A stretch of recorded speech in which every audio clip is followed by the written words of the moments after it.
Environmental policy, any measure by a government or corporation or other public or private organization regarding the effects of human activities on the environment, particularly those measures that are designed to prevent or reduce harmful effects of human activities on ecosystems.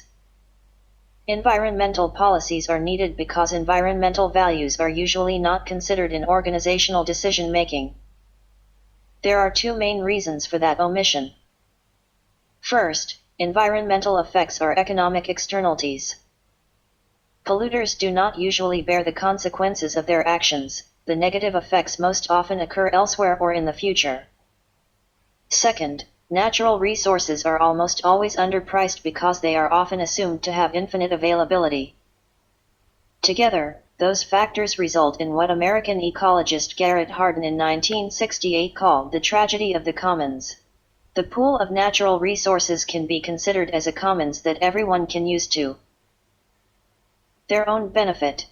For an individual, it is rational to use a common resource without considering its limitations. But that self-interested behavior will lead to the depletion of the shared limited resource, and that is not in anyone's interest. Individuals do so nevertheless because they reap the benefits in the short term, but the community pays the costs of depletion in the long term. Since incentives for individuals to use the commons sustainably are weak, government has a role in the protection of the commons. History of environmental policy making. Public policies aimed at environmental protection date back to ancient times. The earliest sewers were constructed in Mohenjo-Daro and in Rome, which date back some 4,500 years and 2,700 years ago, respectively. Other civilizations implemented environmental laws. The city-states of ancient Greece created laws that governed forest harvesting some 2,300 years ago, and feudal European societies established hunting preserves,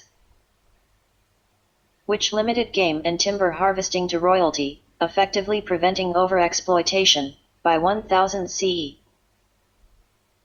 the city of Paris developed Europe's first large-scale sewer system during the 17th century. When the effects of industrialization and urbanization increased during the late 19th and early 20th centuries and threatened human health, governments developed additional rules and regulations for urban hygiene, sewage, sanitation, and housing, as well as the first laws devoted to protecting natural landscapes and wildlife. Wealthy individuals and private foundations, such as the Sierra Club and the National Audubon Society, also contributed to efforts to conserve natural resources and wildlife. People became aware of the harmful effects of emissions and use of chemicals in industry and pesticides in agriculture during the 1950s and 60s.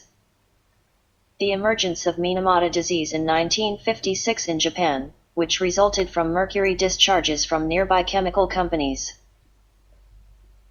and the publication of Silent Spring by American biologist Rachel Carson, which highlighted the dangers of pollution, led to a greater public awareness of environmental issues and to detailed systems of regulations in many industrialized countries.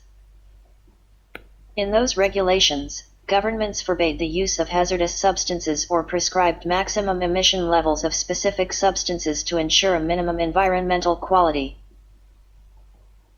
Such regulative systems, like the Clean Water and Clean Air Acts in the United States, succeeded in effectively addressing point sources, i.e., any discernible discrete location or piece of equipment that discharges pollution, such as industrial plants and utilities, where the cause and effect relationship between the actors causing the negative environmental effect could be clearly established.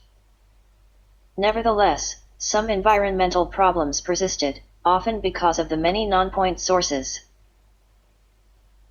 such as exhaust from private automobiles and pesticide and fertilizer runoff from small farms, that contributed to air and water pollution. Individually, those small sources may not be harmful, but the accumulation of their pollution can exceed the regulative minimum norms for environmental quality. Also, the increasing complexity of chains of cause and effect has contributed to persistent problems. In the 1980s, the effects of acid rain showed that the causes of environmental pollution could be separated geographically from its effects. Pollution problems of all types underscored the message that Earth's natural resources were being depleted and degraded. From the late 1980s, sustainable development, i.e., the fostering of economic growth while preserving the quality of the environment for future generations, became a leading concept in environmental policy making. With nature and natural resources considered as economic drivers, environmental policy making was no longer the exclusive domain of government. Instead, private industry and non-governmental organizations assumed greater responsibility for the environment. Also, the concept emphasized that individual people and their communities play a key role in the effective implementation of policies. Guiding concepts. Over the years, a variety of principles have been developed to help policy makers. Examples of such guiding principles, some of which have acquired a legal basis in some countries, are the polluter pays principle, which makes polluters liable for the costs of environmental damage, and the precautionary principle, which states that an activity is not allowed when there is a chance that the consequences are irreversible. Such straightforward guiding principles do not work in all situations. For example, some environmental challenges, such as global warming, illuminate the need to view Earth as an ecosystem consisting of various subsystems, which, once disrupted, can lead to rapid changes that are beyond human control. Getting polluters to pay or the sudden adoption of the precautionary principle by all countries would not necessarily roll back the damage already imparted to the biosphere, though it would reduce future damage. Since the early 1970s, environmental policies have made a shift from end-of-pipe solutions to prevention and control. Such solutions rely on the mitigation of negative effects.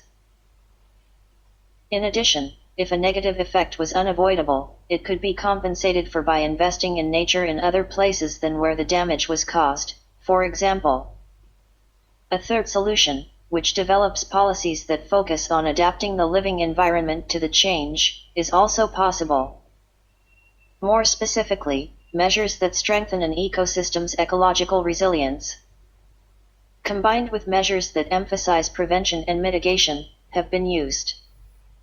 One such example is in Curitiba, Brazil, a city where some districts flood each year. The residents of flood-prone districts were relocated to higher and drier places, and their former living areas were transformed into parks that could be flooded without disrupting city life.